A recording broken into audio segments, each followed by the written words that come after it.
washed. Let's face it. Look, Dwayne Wade, you could say the same thing about him.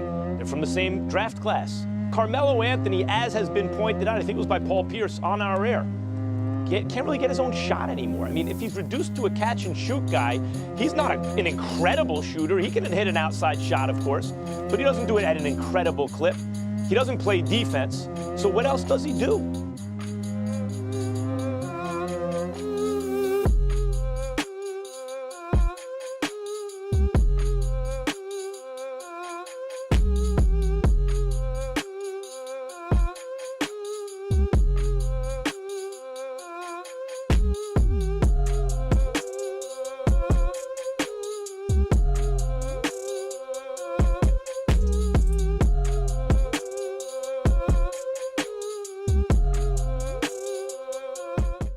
Yo, what is going on, everybody? It's your boy Jared, back with another disrespect video, and this time it's on the man himself, Carmelo Anthony.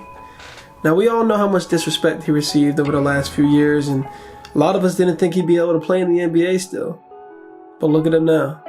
He was thriving over in Portland, and he's showing the world that he can still hoop.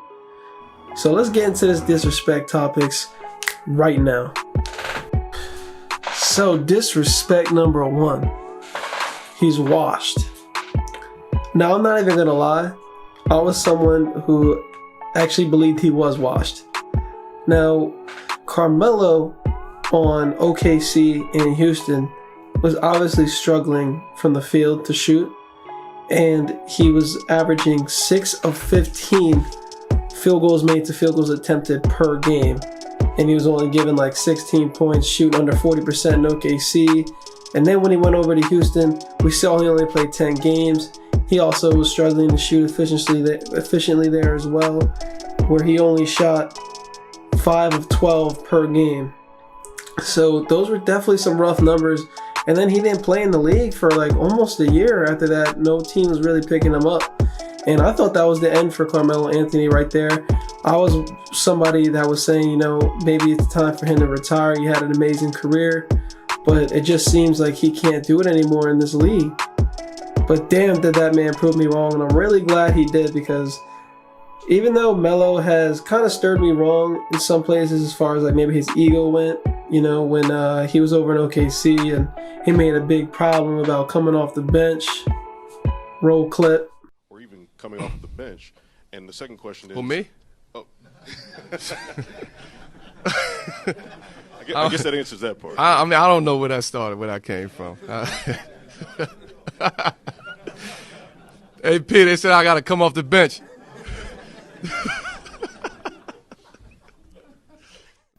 But he made a big deal about coming off the bench.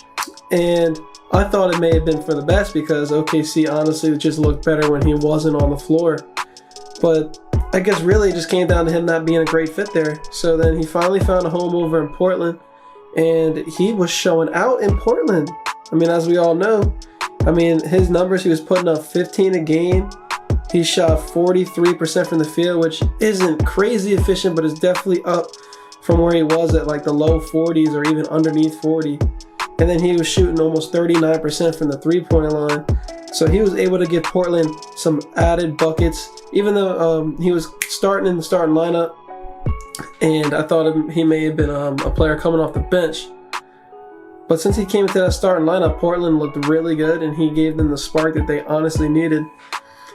Carmelo definitely is not washed, and I want to be the first to apologize, because he's definitely not washed whatsoever. That man can still hoop. He's 35 years old. He can still play in the league for a few more years and give any team an extra 15 points per game. I think it really did help him. Honestly, it kind of gave him an ego check. Everything that happened over the last couple years, as far as he's not the player he once was. You know, he sees somebody in his class like LeBron James.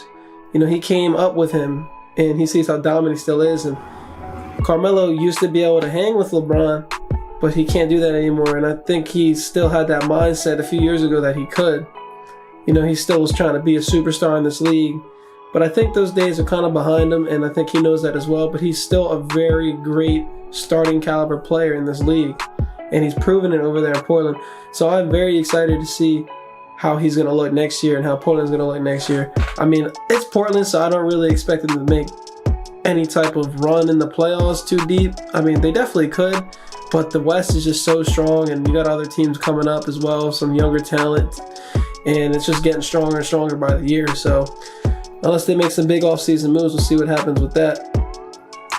But that would be disrespect number one, is him being washed. And I'm going to say I apologize for ever saying he was washed, because he proved me wrong. That man can still hoop. But let's get into the second part of this disrespect video. So disrespect number 2, he can't fit in today's NBA.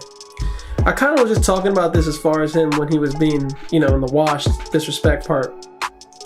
But he can fit in the NBA. I thought maybe he wasn't going to be able to anymore because he relied solely on like mid-range shooting.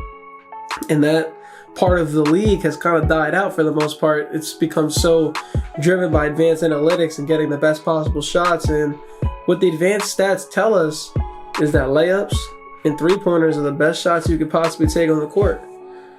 So now that Carmelo's been able to hit it almost 39% from 3, he easily fits in the league. I mean, he has an amazing jump shot. Like, we know his mid-range game is super deadly.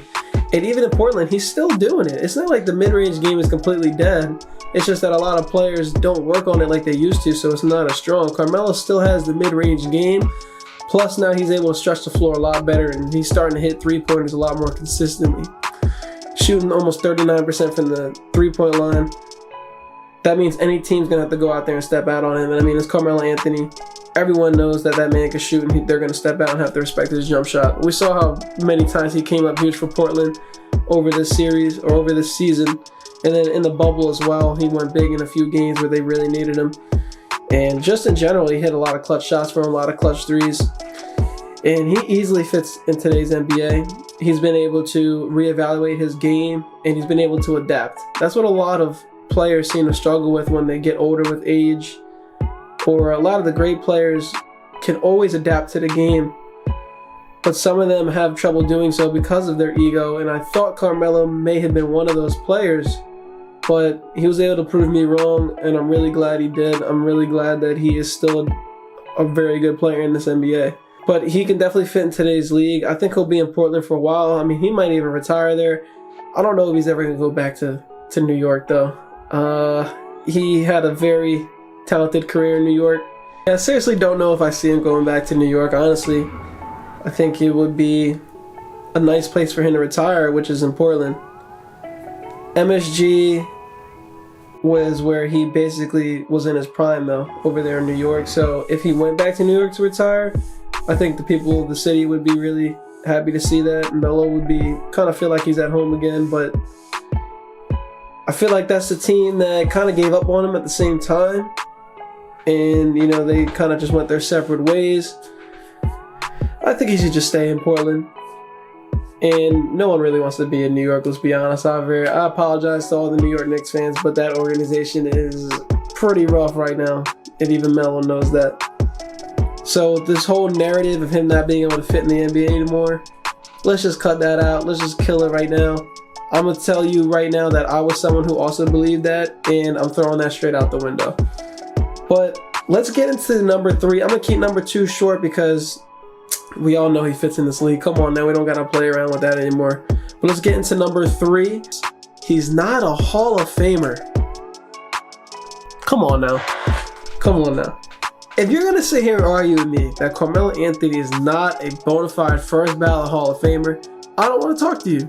I don't want to debate basketball with you. That's getting to the point where it's just hate and just straight ignorance, because Carmelo Anthony, if you look at his numbers, he has one of the highest points per game for a career in totality than almost 99.9% of players who've ever played in the NBA. I think his career points per game is like 25 points per game, and he had a 10-year stretch where he was putting up 25 points per game on like 45%, which is one of the best to ever do it as far as when it comes to scoring. He's a 2-time scoring champion. But we're going to see that Carmelo Anthony may end up being a 30,000 points per game scorer. He's around 26.6 thousand points right now. And if he keeps playing for the next 4 years, I think he can realistically hit it. I mean, if he can put up over 1,000 points a game, I think that's pretty doable for him. and we may see him reach that milestone as well. And like I said, he's a 2-time scoring champion. He may never get the ring that we all wanted to see him get, but there's going to be a lot of players in today's league, and just a lot of players in general who never got a championship, and they still ended up being Hall of Famers. Having the championship does not make you not get in the Hall of Fame, if I'm wording that correctly. But you don't need a ring to get in the Hall of Fame, because it's a team achievement, it's a team accomplishment, and not everybody always has a team to do it. Carmelo Anthony probably could have put himself in a certain position to do it, but it didn't work out that way. But we'll see. Maybe he teams up with LeBron in the future and the banana boat happens. Who knows? I'd love to see it one day maybe, and they team up and get another ring. But you know, the Hall of Fame and Carmelo, that's easily going to happen. Multiple-time All-Star, multiple-time All-NBA. I mean, the dude's and then not even mentioning he's probably the greatest Olympian as far as for USA basketball goes. He has the most points ever for them. He's a 3-time gold medalist. Because when you look at the Basketball Hall of Fame, it doesn't just mean your NBA career. Carmelo Anthony is also a NCAA champion with Syracuse as well. So he has a very long and accomplished resume in the basketball world. He will easily be in the Hall of Fame. So if you were one to say that Carmelo won't make the Hall of Fame, stop disrespecting this man. That's the most disrespectful thing I've ever heard.